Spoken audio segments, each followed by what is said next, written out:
Hey everyone, have you ever wondered if someone's lying to you? Today, I'm diving into the science of lie detection, and trust me, it's not just about polygraphs anymore. So let's start with a fascinating concept called reality monitoring. It turns out, our brains tell stories differently when we make things up versus when we recall real events. Crazy, right? Here are 4 key linguistic patterns to spot a liar. First up, reduce self-references. Liars tend to avoid using first-person pronouns like I or me. It's like they're distancing themselves from their own lies. Next, watch out for negative language.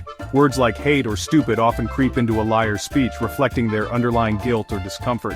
Then there's simplified explanations. Crafting a lie is hard work, so liars usually keep their stories simple to avoid slipping up.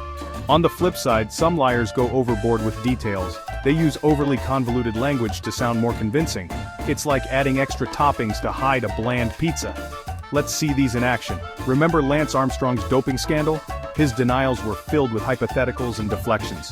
Later, when he confessed, he used more personal pronouns and got real about his emotions. Or take John Edwards. His initial denial of paternity was a maze of convoluted language. But his confession? Short, direct, and filled with self-references.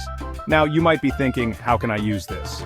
Well, these tips aren't just for high-profile scandals. They can help you steer clear of bad investments, unhealthy relationships, or even just spot a fibbing friend. So next time you sense something's off, pay attention to the words being used. You might just catch a liar in the act. Thanks for watching, and don't forget to like and subscribe for more mind-blowing insights. See you next time.